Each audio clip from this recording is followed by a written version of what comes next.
Thank you for giving me a few minutes of your time this afternoon on a Friday. Like that this presentation will be entertaining, informative. I see many faces in the crowd that, you know, from my colleagues in biology and in the health professions that, you know, that I'm honored for you guys to come and listen to me. I know some of you guys know much more about this than me, but I'm going to try to take it in or present the information that I have in a you know, informative way that we're looking at it from a global picture. So anyway, so this is all started back in the summer.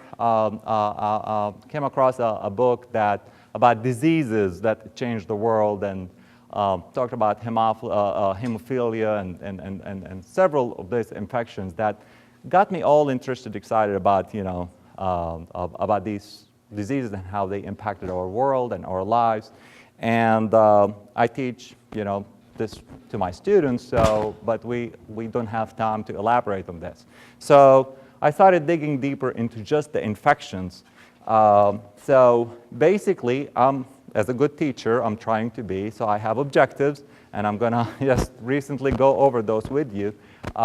Basically, we're just going to look at the historical and the scientific knowledge, you know, determine the impact of those infections that we're not going to have time, like as Lee said, we're not going to have time to go over all of them, and I just selected a few that we hopefully will cover as much as we can.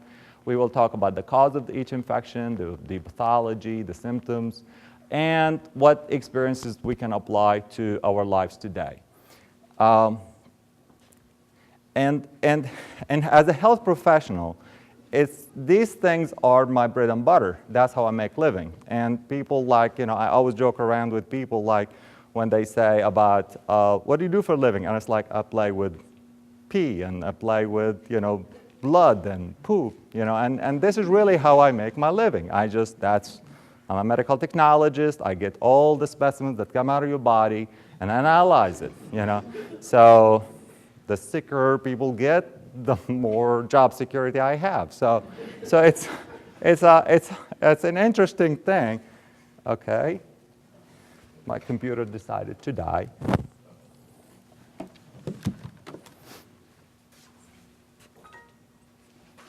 So this doesn't have power? It may not. Yeah. So just bear with us till we.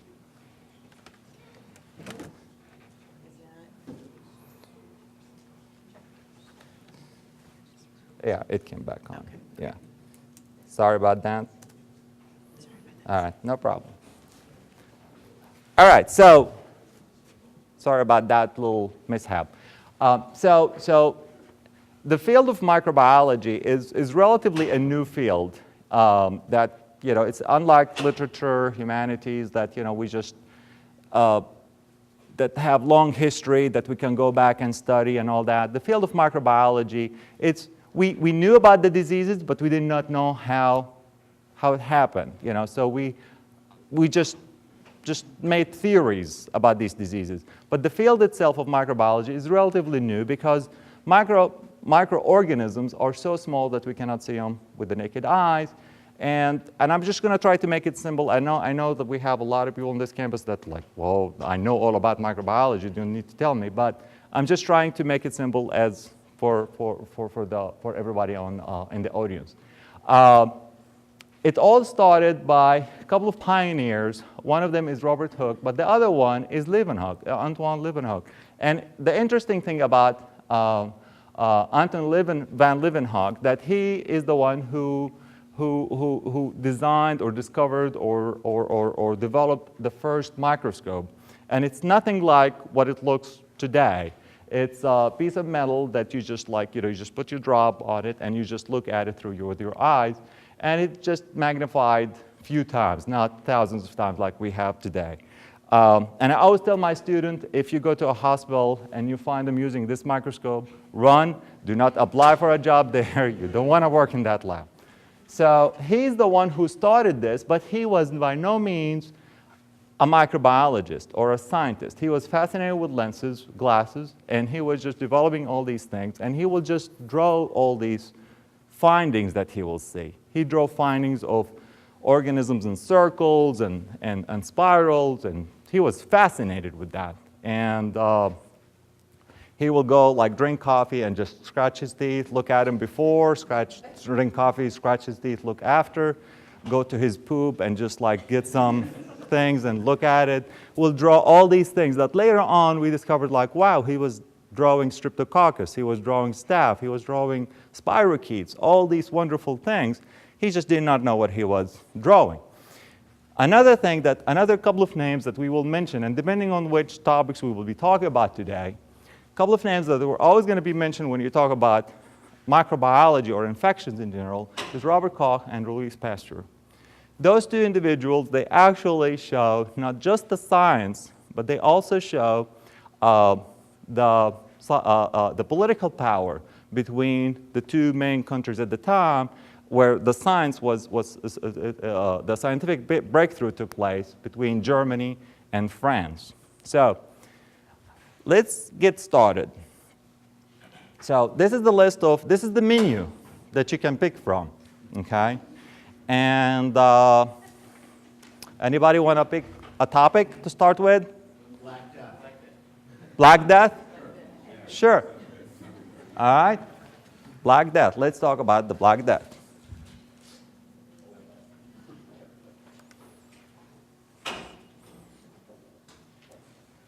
All right. Black Death is and I'm going to go a little bit faster so we just cover as much as we can, okay? Black Death is the pathogen that causes the infection is Yersinia pestis, which is a gram-negative diplococcal and you know it's what makes it very lethal, that all you need is just a small lethal dose, and it can cause the plague, the infection that we're going to be talking about, or the Black Death, okay? How it's transmitted? It's transmitted with a flea bite. Most of the time, 78%, about 80% of the time, is transmitted by a flea bite. Direct animal contact has about 20% if you're living near animals or that they are infected. That can also produce about 20%, and through aerosols, 2%. Human cases, usually we see a range of these infections in the period between April and November. And it makes sense because the animals are out, okay? During the hibernating months, they usually go a little bit lower, okay? So, Black Death, or the plague, actually comes in three forms: the bubonic, septicemic, and the pneumonic, okay? Those are the three forms of the disease that they affect humans. The first one is the bubonic plague, is the most common one that we see. About 80 to 90% of the cases are bubonic, okay? Has a relatively short incubation period, about 2 to 6 days, and you start developing the uncharacteristic general signs and symptoms like fever, malaise, and all that, and then you start developing the buba, which is the swollen lymph nodes under your arm or in the groin area, that it's so painful just to look at it. Just so imagine somebody touching it, and imagine having this under your armpit or in the groin area, okay? If it goes untreated, 50 to 60% mortality rate. So that is pretty bad if it goes untreated. Now, the septicemic plague, that's first one. It can go to become systematic, and it goes throughout the system. And you start developing those signs that they similar to the bubonic plague, plus you're going to start to see circulation or organ failure, where you're going to start losing your limbs and your tips of your fingers and all that. And you start developing the worst kind of maybe disease, the DIC, where your body does not know if you need to clot or you need more blood, so you start throwing clots every 5 seconds, and you just don't know what you're doing yourself, okay? Okay, if you have the septicemic plague, you're a goner. You're not going to make it. 100% of the time, you're dead, okay? The pneumonic plague, that's the pulmonary one, that's the respiratory one. It has an incubation of 1 to 6 days. and it goes by inhalation usually, but it's secondary. It can also be secondary by going follow the septicemic infections, okay? And this is the one that can be spread person to person. So going back, so that's the clinical presentations. That's the disease, that's the pathogen that causes it, the microorganism, the Yersinia pestis, and the clinical presentations. Now, so let's look back historically about this. Bubonic plague, or the plague in general, usually we can find it in history. Hippocrates, he mentioned this, that it's dangerous to those who are afflicted, okay? Well, that's what he described in his books, in his writings. And it's really, you know, just very minimal. I mean, what he described about it, it's really, really minimal, that just, you know, maybe we need to quarantine these people that they are affected, okay? The first documented quarantine after infection was recorded in the 540 AD to 590 AD Justinian pandemics that reported about 10,000 deaths a day were caused by the plague, okay? And we can also see that the plague was spreading from the northeastern India to Central Africa, and it was going through these trade ships that you can track that with them, because everywhere they go, they will get the animals, the rats, and they go with all these things, and they just spread the infections from the animals to humans. And actually, a lot of people, they contribute the plague to contribute to the fall of the Roman Empire, which led to the Dark Ages. In the 1346 to 1400 to about 1400, we had a pandemic where about 1/3 of Europe and the Middle East population died because of the plague. Okay, it's about counted for about 20 million people that died at that time period. Okay, a lot of people described it as Judgment Day. They enforce quarantine on any ships that they're coming to the ports at that time, okay?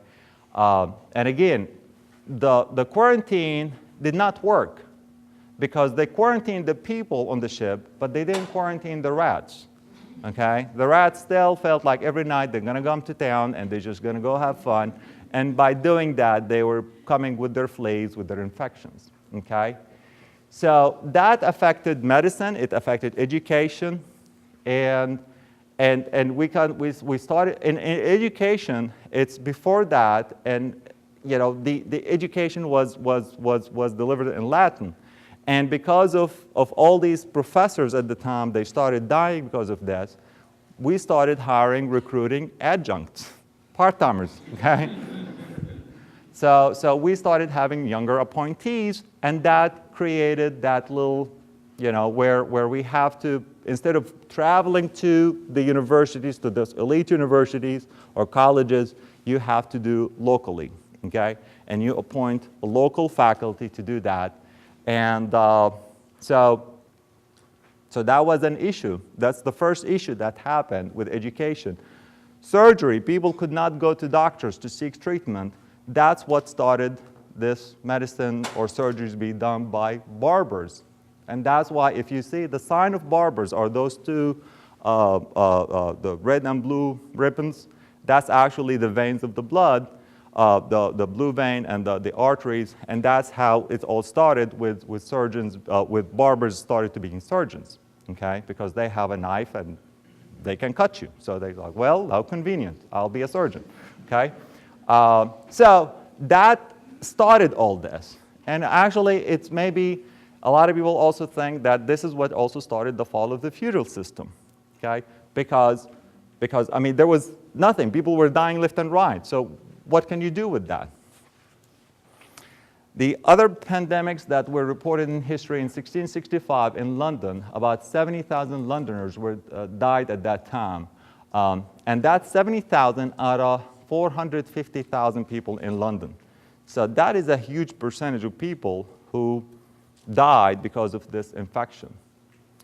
Later in the 1860s, which is not that long time ago if you think about it, time-wise, China suffered from a pandemic as well, or an epidemic happened in China. And again, it's like it was also affiliated or associated with trades, with steamships, okay?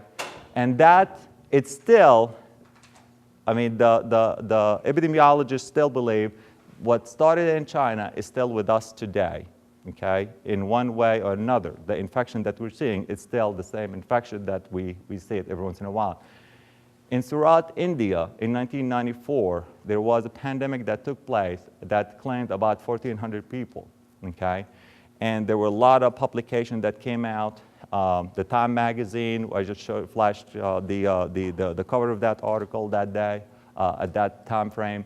And people came out to say, it's like, nothing can be done about this. We're just gonna die. We know it, and there's nothing we can do about it, okay? They expected the loss on that time, in that year, was expected to be about $4 billion. So who discovered and what started this Yersinia organism? Actually, back in the 1478, 1533, that's when Fracastro, he was the one who started this theory about it. And in 1894, with the Hong Kong epidemic, started to think like, okay, we're trying to link this together and trying to put these two and two together to see what's causing all this. And it wasn't until Alexander Yersin, and it's convenient. I mean, just I'm Yersin, I'm going to call the bug that I discovered Yersinia, okay? So a convenient thing. So he discovered the organism, and he started his research with that, and he worked a lot with a Japanese scientist at the time, Kiyosatu, that he also discovered an organism, but Kiyosatu, he thought it was a gram-positive bacteria that did not produce the disease itself, so they could not duplicate the disease, okay? So at the beginning, actually, Yersin did not call it Yersinia, he called it Basturella, but then later on, to honor him, they changed the name to Yersinia. This is an interesting little experiment that took place by Simon. And what he did, he tried to, okay, we discovered the disease, the pathogen, it's Yersinia, but we did not know how it's transmitted, okay? So is it inhalation? I mean, you quarantine the people, it's not working. What is causing it? And he discovered, like, the floor cleaners in factory, they had the infection, but not the other laborers, okay? So why these people it's limited, the infection is limited to these people, okay? So what he did, he started, he saw the only common thing, or the only prominent thing that at the time was rats. So he started to see, to study the rats. And he saw that healthy rats have less fleas on them. So what he did, he got this little experiment going on where he has, I don't know if you can see this picture good or not, but he has two rats on top of each other, and they're separated, and they are in cages, so they cannot jump, or they're just trapped. And he was trying to see if this rat will catch the infection from this rat just by being close to each other. Okay? Well, they didn't. So what he started to see, like, he started separating different heights and all that, and he discovered it wasn't the inhalation, it was mainly the fleas and how far they can jump. When he put that rat much higher, the fleas could not jump that high to infect this other rat. So he discovered that, well, it's the flea, it's that agent that causes this infection to be carried from from one rat to another. It's not by inhalation. So this was like, if you think like, well, that was a long time ago. What do we care? We're America. We're good. We don't have any problems. Actually, you can see here, this is the distribution, and this is like in 2003, so it's recent. And then you can see the distribution of countries that have the plague, reported it, and where do you see it? And in the United States, you can see that, you know, from the west side of Texas on, California and all these areas, the western part of the United States, we still have plague, and we still report it, okay? So now it doesn't say that how many cases we are, I mean, it can be only one case, but you still have it, okay? So in 2003, we still see cases. There's about 2,000 cases. They reported to 180 deaths, okay? That's just in recent years. So we still have the plague, and it's still with us. And in Hawaii, in the United States in particular, we've seen cases in Hawaii, you know, from ships coming to Hawaii. We also see it in Los Angeles. We still see it in Los Angeles. We still see it in California. And actually, in the Southwest, they still continue to see it. Since the 1970s, we are about to report to the CDC and the health departments about 13 cases a year, okay? So we still see it, still here, still there, okay? So everybody in this room, you might remember a few years ago, we started giving that scare about anthrax, and everybody got freaking out, and if you got mail, you just microwaved it and zapped it or give it to your secretary to open it because you don't want to get the infection, right? Sorry, Ann.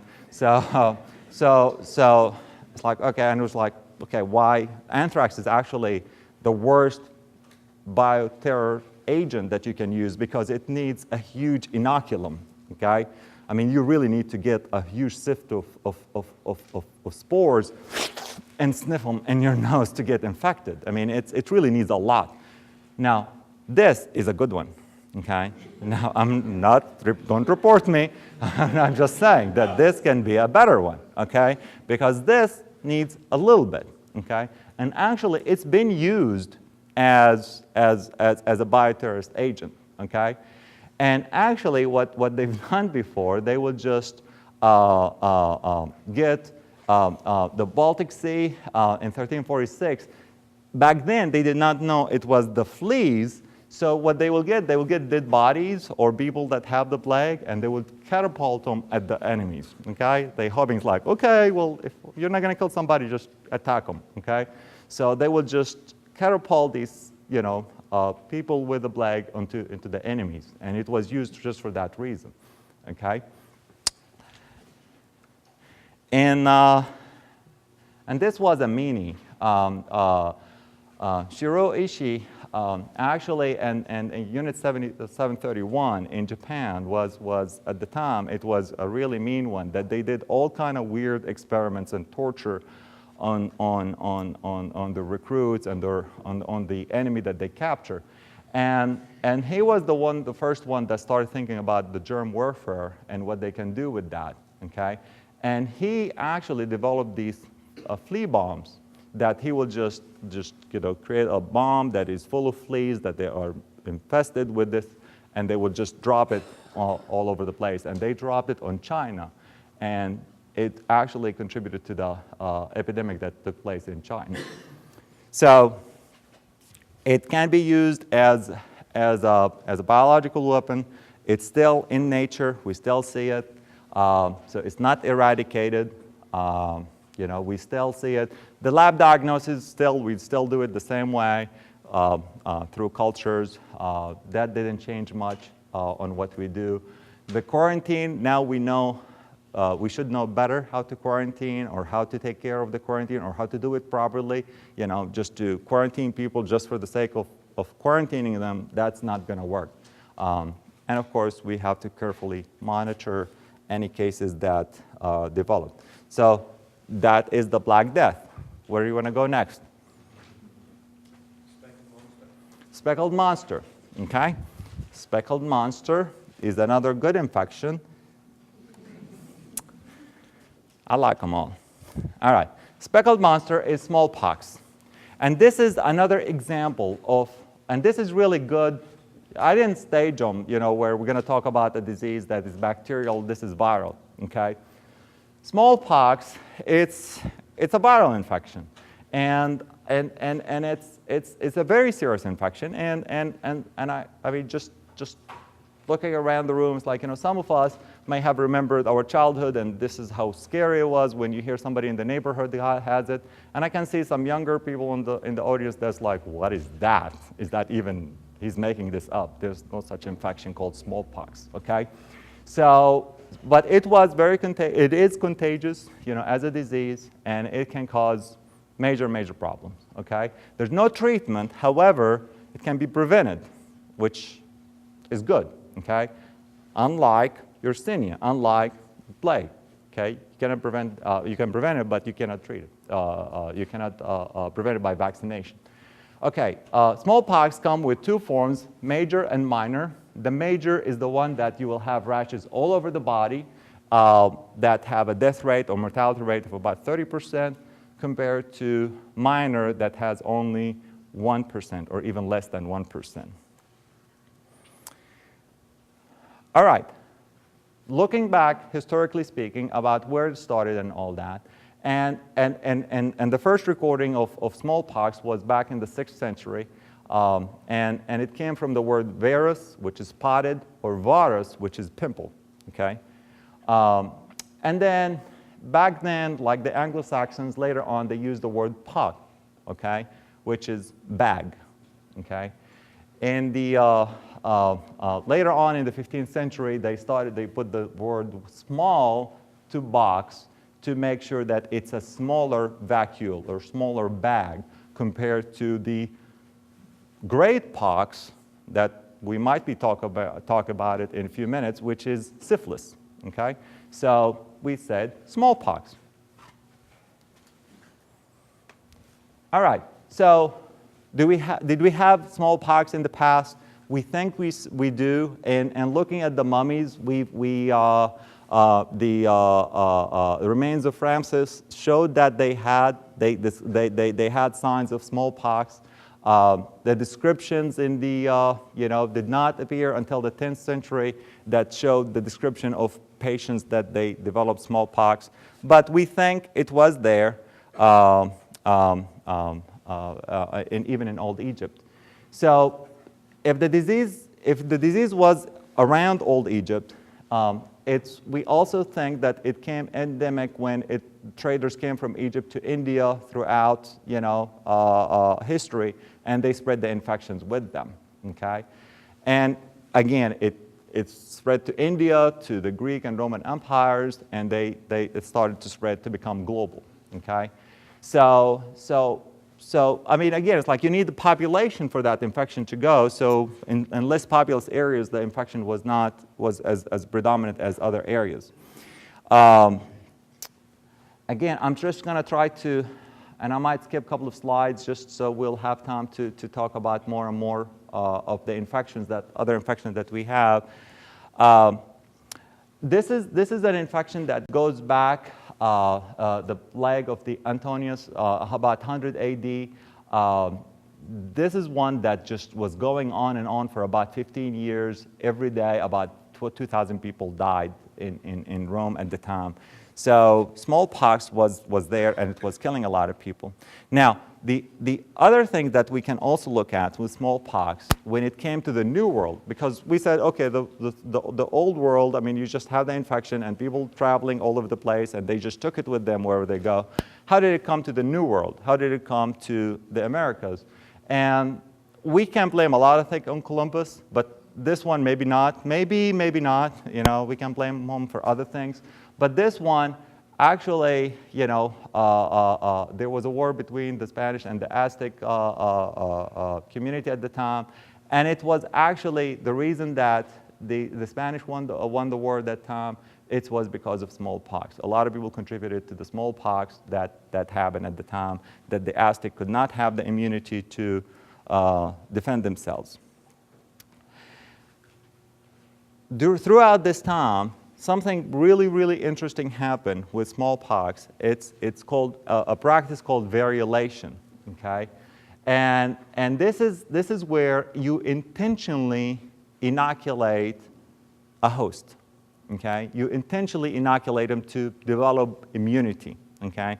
People did not know about immunoglobulins and all that good stuff at that time, so they thought like, okay, this is maybe a good practice. So what they did, they will go to a person that have smallpox, they will take the pus or the pustules or the scrap, and they will just grind it, and they will either insert it in your skin, make a cut and insert it under your skin, or grind it and just let you sniff it in your nose, okay, or blow it in your face, so you will just get that immunity. And actually, although it sounds very crude, and if you do something like this to a patient today, you will be reported to authorities because you are just like, what are you doing? That actually was not a bad thing, you know, at the time, because it started developing immunity to these populations. This lady Montague, actually, she was infected with smallpox. She had smallpox at small age, and then she actually ended up with facial scars on her face. She was a wealthy lady, royal family. Her husband was an ambassador to Turkey. So when she was in Turkey, she saw that practice of variolation. So what she did, when she came back to England, she wanted to experiment in this, okay? And she variolated her own son when she was in Turkey, and her son was saved or protected, immune, okay? So when she came to England, she wanted to do this, and she solicited prisoners on death row. Not that you have a lot of choice, right? You're gonna die anyway, so might as well, you know, I will try it, you know.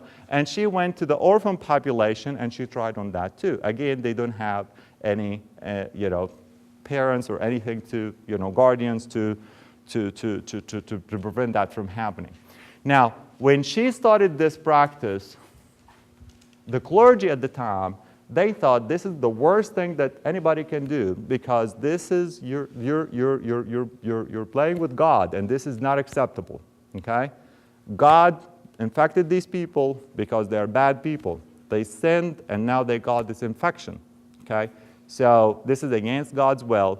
And the physicians at the time, they thought this is such an unhealthy practice, you know, dirty practice. We should not be doing it to our population. So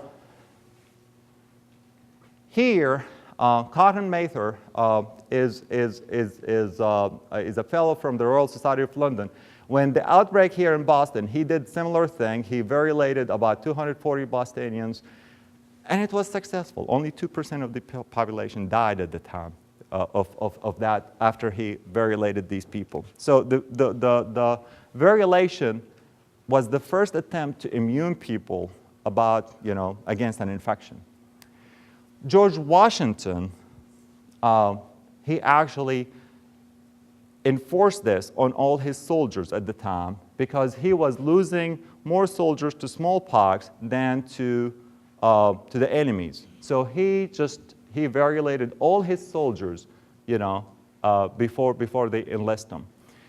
Later on, George W. Bush did similar thing, and I'm going to talk about it in a minute, where smallpox, after this bioterrorism, and we started hearing about bioterrorism, George W. Bush, he reinstated the immunization against smallpox, okay?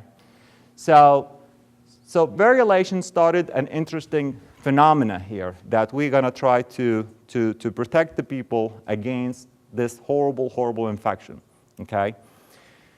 Which takes us to these kind of practices where this gentleman who's a farmer, okay? He's not a physician, he's not a scientist, he's just a farmer. But what he noticed that, he noticed that, you know, these milkmaids, that they developed cowpox, they never developed smallpox. So they started seeing that, and they started like, this is interesting, okay? So later on, but nobody will listen to a farmer if they say anything like scientific like this. Nobody's going to listen to them. This is the person that started this whole immunization thing. He's maybe the father of immunology, okay? Edward Jenner. He was, a country physician in England. And this lady that, Sarah Nelms, she came to him and she showed him her hands. It's like, well, look what I have. I have this cowpox, and can you treat it? And he noticed that she has the infection, and in this little picture right here, she showed like she's just rubbing her hand. He noticed that this cowpox is actually, it can be transmitted, but it can be transmitted from cow to humans. And when it does that, it actually gives immunity against another kind of infection. And he developed a vaccine, and he called it Veka for cows. So Edward Jenner, he did not know what he started here, okay? So he published his findings in 1798, and he said, I found this, and this was a wonderful thing that, if you just take this little serum I just developed, and you will be immune against smallpox, okay? But the idea that he was a country doctor, no, it didn't, so his findings didn't catch on, because nobody would listen to him because he's just a country doctor, okay? Actually, and this is you're going to find very, very interesting, in 1840, that practice was banned, okay? That you will never do this because this is dangerous, okay? And just remember this date in a minute. We'll talk about it again. But just so you'll see that the impact of his findings, later on it became mandatory that vaccination will be taking place for everybody in the country in 1853. Only 13 years later, the government changed their stance on this, okay? From banning it to making it compulsory. So smallpox, or Edward Jenner, he started developing more and more. He got a grant from the English government at the time. He got 10,000 pounds and then 20,000 pounds to develop more and more of this. Napoleon actually, and they said like in appreciation of Edward Jenner, he struck him a Medal of Honor. You still see it, and you still see this. This is Blossom, and Blossom was the cow, the first cow that Edward Jenner used. And the hide of this cow is still at St. George's Hospital in London.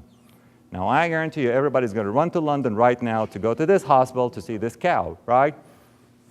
I won't, but it's interesting. I did not know until I started doing this research about this. And he actually signed the horns of this cow, okay? Edward Jenner, okay?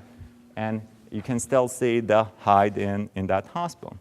So the vaccination, and again here, I'm from a generation that I got vaccinated, and I still have the scars to prove it, okay? And depending on when, if you got the vaccination, you either had a big scar or maybe smaller scars, depending on whether you got the vaccination by the needle or the gun, And this was a scary thing. And I was little, and I remember they said, come on, class, we're going to go see the nurse. And it's like, yeah, get out of class. Anything to get out of class, all right? Even the nurse, fine, we'll go. So I was the first in line going to the nurse, and then I saw the needle. I was like, oh, crap. All right. So anyway, so the needle actually, it looks horrific, if you think about it. And not only that, you have to dip it in the serum, and you have to prick the skin 15 times in 30 seconds. And what you want to achieve is this horrible little scar that is going to leave on your skin, okay? So, but again, this little scar is better than having the disease itself. So the vaccination in the United States was mandatory at the time, and it's just everybody started having it. And later on, and we're going to come back why later on it ended. In 1972, those people of us in this room that were born after 1972, you didn't get the vaccine, okay? And because the disease was eradicated, it's gone. And we'll stress on this in a minute. But as I said, like George Bush, he decided to bring it back for emergency personnel because it was used as a bioterror agent. So Back to Jenner. He's the one who started this whole thing. He's the one who started the eradication campaign back in the 1800s. And you can see that countries across the globe started realizing his findings and the need for this, that you see other countries started developing, asking for it to be compulsory in their countries until Britain, that was the last to catch on in 1853, although he was a British guy. Okay? So we saw outbreaks. The outbreaks were horrible. People died. But the challenges that we start seeing that, these outbreaks led to eradication, because of the implementation of the vaccination. So after World War I, Europe started to become smallpox-free. World War II, we started seeing this in North America and Europe, that we just, we started having less and less cases. Less developed countries, they challenged until the World Health Organization, they started this big global campaign that they're just going to eradicate this infection from throughout the whole entire world. And before the World Health Organization was an organization at the time, was called the Pan American Sanitary Organization. And they're the one who started this campaign to stop this infection. So it was a mass vaccination that they went out throughout the whole country, and they would just go there, and the goal was we're gonna vaccinate about 80% of the population, as much as we can, okay? And not only that, the key was the surveillance, that not only you have to vaccinate them, you have to keep records of all that. So they started this very successful campaign, and in 1977, if you ever type this name, Ali Malan, he was the very last documented case of smallpox in Somalia, okay? And he was the very last known case that was treated for or survived smallpox. There were a case in 1978, a couple of cases just broke in a lab, and there were just accidents. So smallpox is eradicated, so we don't have to worry about it, right? No, we still have to know about it. We still have to care about it, because it's other viruses have shown that they can mutate. And this was just recent. Actually, in August of 2010, New York Times reported about a monkeypox that can cross the species barrier and start to infect humans. So can this happen? Maybe, maybe not. Again, with bioterrorism, smallpox started to become more and more common. We started to hear more about it, okay? Amherst, he was the first one to at least to be documented that he used this, and what he used, instead of using bodies of people like we saw in the Baltic War, here we saw that this gentleman used blankets of patients with smallpox, and he's just like, throwing them at the enemies. There was allegations that it was used in the Civil War here, and allegation that, the Japanese used them in China in World War II. So, and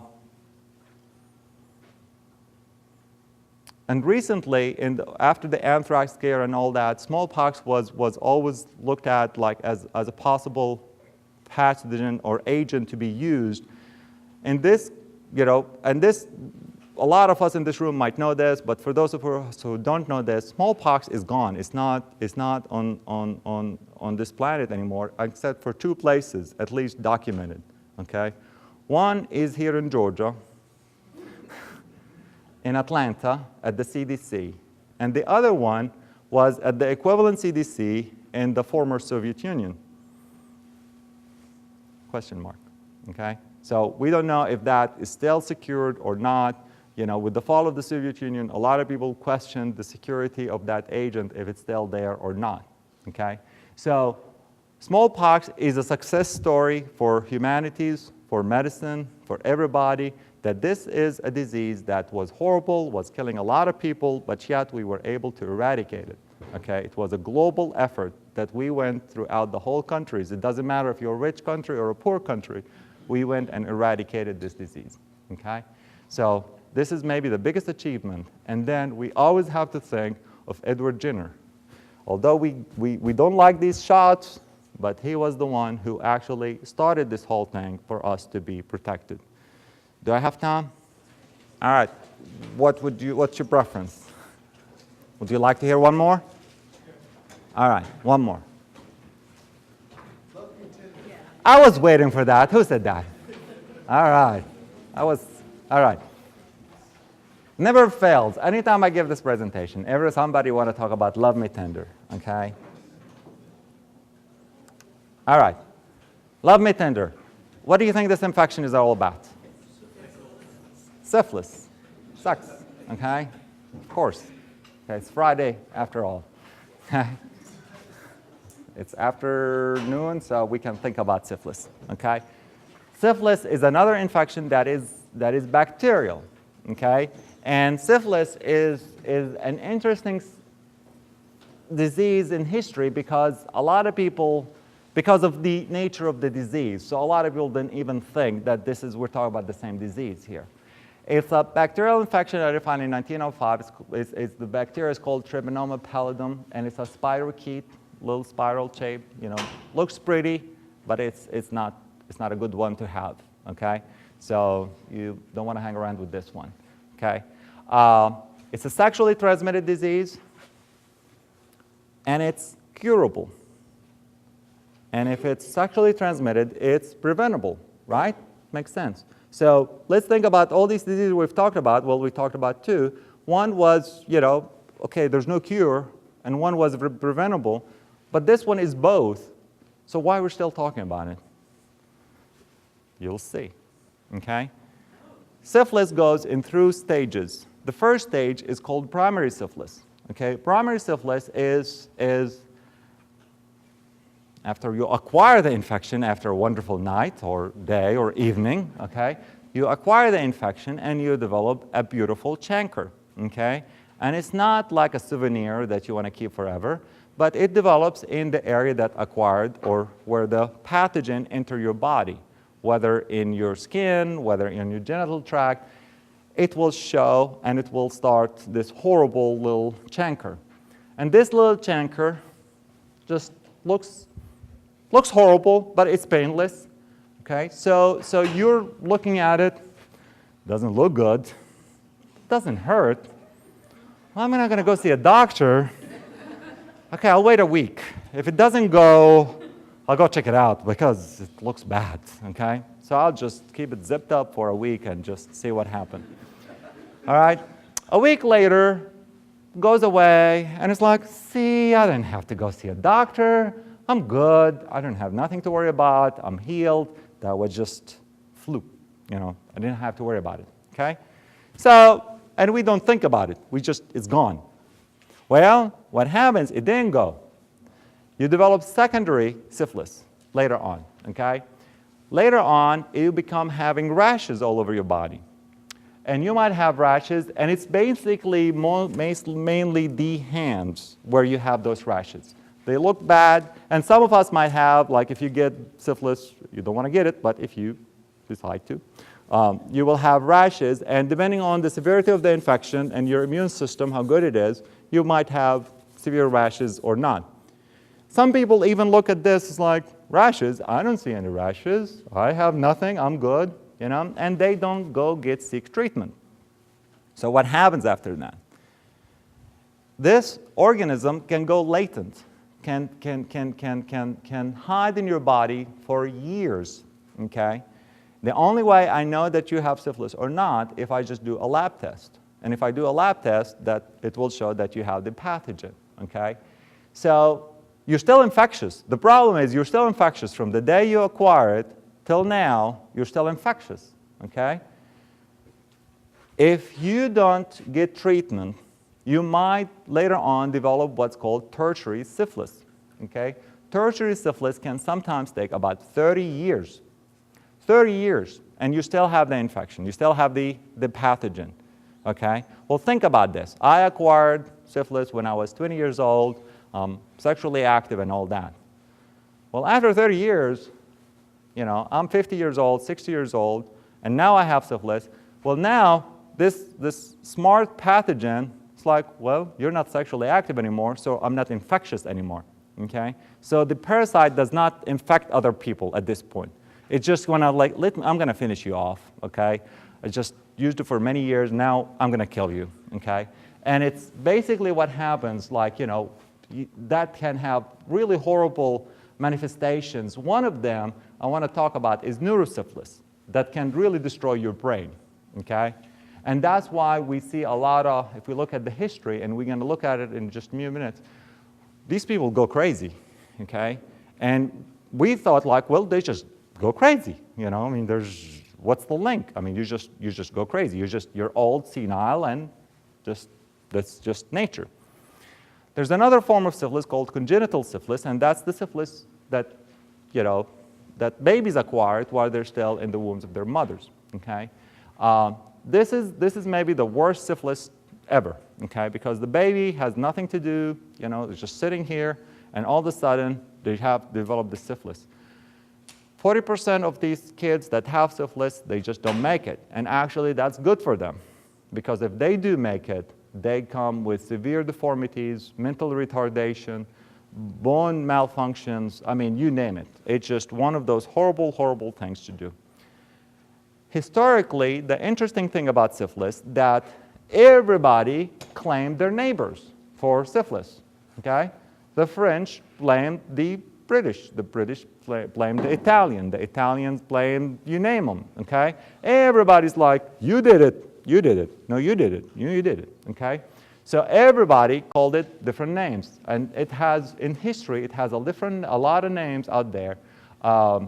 Zipper cut, that's one of my favorite, So diseases of Christians, Polish disease, Italian disease, you name it. I mean, it was just like, it's not me. It's the other population, with these wars that took place. These soldiers, when they came back with the disease, so they blamed that country for that. Very famous people have the disease, okay? Ivan the Terrible, Henry VIII, Meriwether Lewis, from Lewis and Clark, if you're not familiar with the name, I mean, if you're not recognizing the name. Al Capone, right? Al Capone. I mean, it makes sense for Al Capone to have it, okay? Syphilis at the time, when it was discovered, they knew that there's something wrong, that you've done something wrong in your life, and that's why you're developing syphilis. And they linked syphilis with law and religion, okay? If you're a bad person, God is going to punish you, and they're going to give you syphilis, okay? So because you sinned, now you're going to have it, okay? And they were arrested, they were quarantined. Good things happened, like, prostitution were outlawed, bathhouses were closed, because that's horrible. Women, if they got caught with syphilis, they actually were whipped, unless they can prove that they got it from their husbands or from a soldier. Then that's okay, okay? Wigs and gloves, they became popular. And why is that? Because you have the rashes, and I'm going to cover it. How am I going to cover it? I'm going to wear gloves, okay? I'm going to lose my hair, so I'm going to put a wig, okay? So they became popular, okay? So unfortunately, when they were forcing people for treatment, they only forced the poor people, okay? And it was kind of like a punishment to show the whole community at the time, it's like, you've done a bad thing, and we're going to show you, okay, that you did a bad thing, okay? Now, from the reason that I mentioned the primary, secondary, tertiary syphilis, that you can see that, with no scientific knowledge of what's going on, that you would think this is a disease, and this is a disease. And you will not link the three together. You will not think this is a progression of the same disease. Especially, they take long periods among each stage, okay? So by the tertiary syphilis, nobody remembers what you did, back then, okay? So syphilis is really, the first description here was a poem that was during the Renaissance that was put together, Syphilis, Sive Morbus Gallicus, and it's basically talking about the shepherd that committed the sin or just assaulted the gods. And so the god just lined up all the planets, and they just struck us with syphilis. They brought syphilis from the heavens to earth, okay? And that's one of the original theories how the disease came to this world, okay? A minute ago, I says like, we always blame Columbus for everything. So this is one of the things that we can look at. There were three theories about, how did we have syphilis and how syphilis was spread out throughout the globe. The pre-Columbian theory, it just says like, well, we don't know what it was. Maybe it was an evolved from another disease like leprosy. We don't know. We just a disease. Another one is the Columbian New World theory, that it thinks like, the Columbus, have the disease when his army went and fought in France, and they took the disease with them, and they brought it here to the New World, and that's how we had it. Although this is not really 100% true, because they saw signs of skeletal remains that shows that no, the disease was in Europe, and still, it wasn't by Columbus and his folks. And the third theory was, just that it evolved from another treponema, from the same pathogen. It evolved, into a sexually transmitted disease. Again, I'm just going to try to go really fast because it's just. So, syphilis, it was, as I said, like it was recognized as a sexually transmitted disease, but a lot of people could not distinguish the two between syphilis and gonorrhea. They thought it's the same disease. Benjamin Bell, he wanted to prove that those are two separate diseases. So he did the first experiment on himself and his medical students. And just imagine this, like if you're a medical student, if I can't have my student read a book. Can you imagine like forcing your students, like you're going to do an experiment and you're going to have GC or you're going to have syphilis, okay?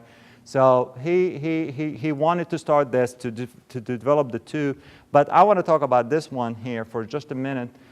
John Hunter is a physician at the time that he wanted to prove that syphilis, he wanted to prove his theory. And to prove his theory, he needed to have syphilis. So he was examining a patient, and he was examining his penis and, of the patient's penis, and he saw the discharge. So he said, like, what a great opportunity for me, So he grabbed that discharge, unzipped his pants, or unbuttoned it at the time, and he cut his penis, and he just inserted that discharge into him, okay, to see the development of the infection. Because the theory was that you have an infection, a wet infection and a dry infection, and the two are different and all that. So he wanted to prove that. He wanted to prove that his theory was right. So he infected himself. He didn't even have fun before he infected himself, How stupid. So anyway, so he produced a chancre and immediately said, stop. He wrote in his journal, proof that this is the disease that I'm talking about. Later on, he started developing rashes. He just proved it. This is the disease, okay? I developed chancre, now I developed the rashes, okay? And he treated himself with mercury, and he wrote in his journal, they disappeared for good. He died later on. A few days later, he just died of syphilis, okay? Treatment-wise, it's the most ridiculous treatment methodologies that we've seen in history, Quackum wood was like, the common thing that you just bring it, you just grind it, you boil it, you sniff it, you hang it in your house, you just, okay, your house will smell good, but you're not going to get treated. So that was the first kind of treatment for syphilis. Later on, we started developing treatment for using mercury, okay? And mercury became a common thing. And this is one of those little interesting verses, like, a night in the arms of Venus leads to a lifetime on Mercury, okay? So just to have one night, fun night, you're going to pay for it, okay? And for 400 years, that was the only method of treatment. Nothing but mercury, okay? So, and the idea was, I'm going to expose you to mercury so you salivate a lot, okay? Salivation, okay? So they thought that the theory was at the times like the more you salivate, the more you're going to spit, the pathogen is going to come out of it, and you're going to feel better. Okay, of course that didn't work. Okay, and they started even like making it even more humiliating by fumigation. Not only I'm going to put you in mercury and just make you eat, drink, and inhale mercury, I'm going to put you in this little capsule and just going to put mercury in there and fire it up, okay? And just like, just have all this mercury vapor on you and you're inhaling it, which was really just like more humiliating more than anything else. These things happen in the middle of the, on the cities and the sidewalks, and, and it was just mainly a punishment. They just want to humiliate that patient for, or that person for acquiring this, okay? Again, we just wanted them to salivate, okay? That's the goal of the treatment. Didn't do anything to the pathogen itself. This is a brief thing that I found, that there was a hospital that one of the governments, decided like, okay, we're gonna have a hospital for congenital syphilis, okay? And that theory was good, but there were no resources, there were no commitment to the treatments, and of course they did not know what the treatment was. So the hospital, in theory, was good. It saved 371 people. Good, right? Killed about 500,000, okay? So they decided, like, let's gonna close it. It's not working, okay? We talked about Edward Jenner and how he was the father of immunology. Well, this guy, Paul Ehrlich, is maybe the father of treatments in the area of syphilis, okay? And again, it's like, back then the scientists were like involved in so many different fronts. They're not just looking at one area, medicine. They can be medicine and 100 other things going on. He was actually more fascinated with dyes and just making different colors and all that, okay? And I like what he said. He won the Nobel Prize, but he said, like, for 7 years of misfortune, I had one moment of good luck, And that's how he came up with the Salvastrin 606, and that was maybe the very first chemotherapeutic agent that was developed, okay? So it phased out in the 1930s because it was hard to make, it needed sterile water, it was really difficult to prepare. So came Salvastrin 914, which was another combination that's similar. It wasn't as effective, but yet it was easier to handle, okay? And that was the predominant treatment until 1940s. 1940, something really, really important happened, okay?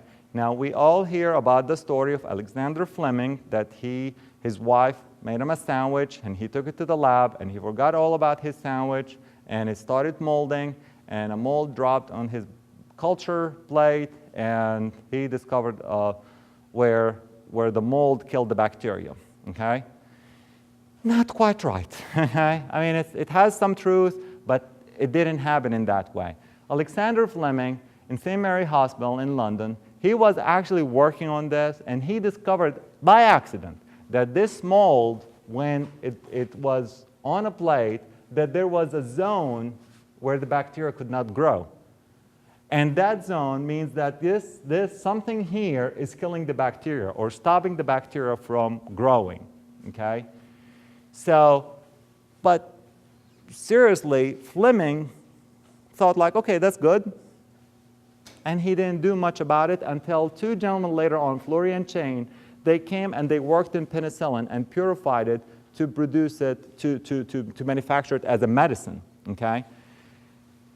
And at the time, the British Medical Research Council, it was unethical to patent medicine. So you cannot do this because it's good for humanities. You cannot patent it. You cannot just dominate all this, the proceeds from that. So, and America said, we will do it. So we did it. We patented penicillin, and we started producing penicillin. And that's when we started using penicillin as a treatment for a lot of things, okay? And this is just a cute little thing I just found online. So he just got a little hint from his buddies to make it work. All right. So how does this penicillin and syphilis and how it affected us here in the United States? Fast forward from like just to recently, after World War I or during World War I, We knew about syphilis, but there was no treatment. The only treatment was sylvestrin, okay? So we just viewed it as a horrible thing. And we will actually, you know, we view syphilis with the worst of the worst. We put them with Hitler, okay? This is the worst of the worst. You know, you just don't get syphilis. It's bad. It's horrible. It's, you know, but just. Later on, Thomas Perrin, who was the Surgeon General, the General Surgeon for during the Frank Roosevelt administration, he launched a campaign to eliminate syphilis altogether. And he said, we're going to find the disease, we're going to treat it, we're going to break the chain of infection by prevention, okay? And we're going to administer premarital testing. And that is still the test that we do. You know, if somebody's got, oh, you have AIDS? That's okay. You have this? Oh, that's okay. But do you have syphilis? So, and that was the thing we looked at, okay? And launch a public education campaign. What was interesting at the time, that he was not allowed to say any word, he cannot use the word sex in any of his public campaigns. He could not even use the word pregnant. He cannot use, all these words were banned. You're not allowed to say any of these words, okay, because it's not acceptable to say such words, okay? So, but he was a very strong man, and he was very determined that he will do something about it. We can't talk about syphilis without talking about the Tuskegee Experiment, okay? Which is an experiment that, and I just notice the dates here, 1930s to 1972. What happened in 1940? And in the mid-40s, we discovered penicillin, right? Okay, so in Tuskegee, Alabama, 399 African-American men were recruited to participate in this study. And they were told, like, well, we're just going to see what, you know, we're just going to monitor you, okay, provide you medical care, free Band-Aids, and, you know, goody stuff like that, okay? They were never told that they have syphilis. And, you know, even if you think like, well, what's the big deal? You know, at least you don't want to give them mercury or sylvestrin and all these horrible disease medications, okay? So even after penicillin became available, unfortunately, the US government denied that from the patients. They did not give it to the patient. They did not even tell them about it. As a consequence, 28 people died from that original group, died of syphilis. 100 people died of related complications. 40 wives were infected, and 19 children had congenital syphilis. So those 400 people, not only they suffered, but a lot of other people suffered from that as well. And the worst of the worst, of course, that we had the treatment, but we denied them that treatment. Bill Clinton had, you know, after a class action suit, settled it. He invited all these people that infected, they were involved in that, and he issued an apology. That was maybe the worst experiment that we've done, and he apologized in 1997. So, as you can see, like, here's a disease that is treated, curable, prevented easily, but yet it's still with us. It's still one of the diseases. If you ever look at the CDC websites for reportable diseases and you see the amount of these infections, you will just shake your heads, like, you know, why we still have these infections. Gonorrhea, syphilis, they are still on top of the sexually transmitted diseases, okay? You know, people are not thinking. People are not taking any precautions. It can be eliminated. The disease does not have animal reservoir, you know, like the fleas, like we talked about in the plague, okay? It has a very, very long incubation period. So this is a disease that cooks in a slow fashion. So you can easily go in and break that cycle, okay? You can do all this. Treatment is the cheapest. Penicillin, golly, you can go get it for free, okay? Penicillin is so cheap. Even if you're allergic to penicillin, there are some alternatives for that. So this is a disease that is treatable, very cheap in a cheap way, but still is still there, okay? Which makes us really, you know, shake our heads why we still have it. So in a conclusion, what I want to say is, like, you know, let's see if you can figure out what these other diseases. We're not going to have time, as you can see, like, to go all through. Which one do you think, bilious diarrhea? Which one is that? What? Giardia. Giardia? No. Cholera. Good. Okay, speckled monster, we talked about that, right? Black death, love me tender. The white plague? TB, tuberculosis. Okay. Bad air? No. Malaria. Malaria, that's bad air. Okay. Bless you? Flu. Okay. Well done? Close. Mad cow disease. All right. All right. Thank you so much for coming, listening. Appreciate it.